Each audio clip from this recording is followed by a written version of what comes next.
Manchester ইউনাইটেডের বিশ্বসেরা academy থেকে উঠে আসা এক উইঙ্গার এবার বল পায়ে দাপিয়ে বেড়াবেন লাল সবুজের জার্সিতে, সে সাথে বহুল কাঙ্ক্ষিত পাসপোর্ট হাতে পেয়ে দেশের ফুটবলে যোগ দিচ্ছেন আরও এক ফুটবল সেন্সেশন। প্রবাসী ফুটবলারদের নিয়ে বাফুফের এই মাস্টার প্ল্যানের রীতিমতো তোড়পাড় ফুটবল অঙ্গনে। দেশের ফুটবলে নতুন করে কি ধামাকা আসতে যাচ্ছে সে কথাই জানবো রিপোর্টে। আরও একবার সুখবরে মাতল দেশের ফুটবল অঙ্গন।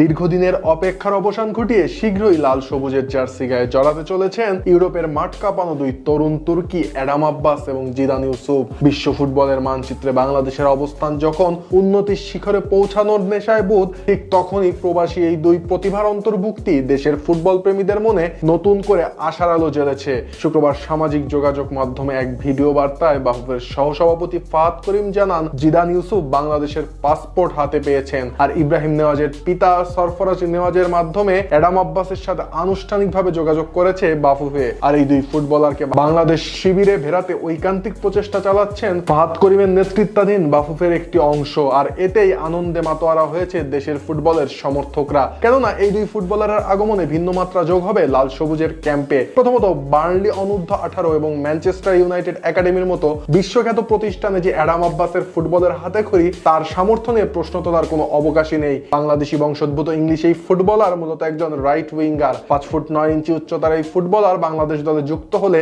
তার গতিময় ফুটবল দিয়ে প্রতিপক্ষের বুকে কম্পন ধরাতে সক্ষম হবেন। এমনিতেও আধুনিক ফুটবলে উইঙ্গারদের ভূমিকা কতটা গুরুত্বপূর্ণ তা আমরা ইউরোপীয় বড় ক্লাবগুলোর দিকে তাকালেই বুঝতে পারি। বাংলাদেশের ঘরোয়া এবং আন্তর্জাতিক ফুটবলে দীর্ঘদিন ধরেই একজন গতিশীল এবং টেকনিক্যালি দক্ষ উইঙ্গারের অভাব পরিলক্ষিত হচ্ছিল।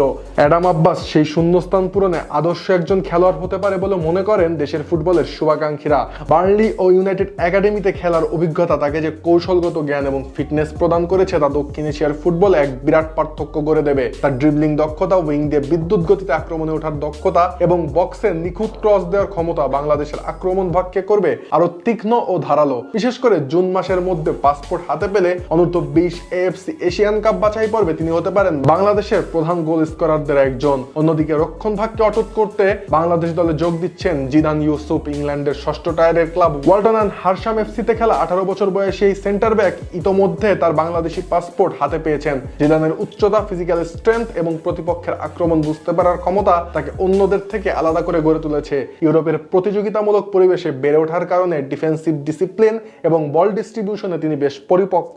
বাংলাদেশের রক্ষণ ভাগে চাপের মুখে প্রায়শই যে খেই হারিয়ে ফেলার প্রবণতা দেখা যায়, সেখানে জিদান ইউসুফের মতো একজন আধুনিক সেন্টার ব্যাক দলের আত্মবিশ্বাস বহুগুণ বাড়িয়ে দেবে। সব মিলিয়ে এই দুই ফুটবল সেন্সেশনের আগমনে বাংলাদেশের ফুটবলে চলমান নবজাগরণ এক বৈপ্লবিক রূপ ধারণ করবে বলেই মনে করছেন সকলে।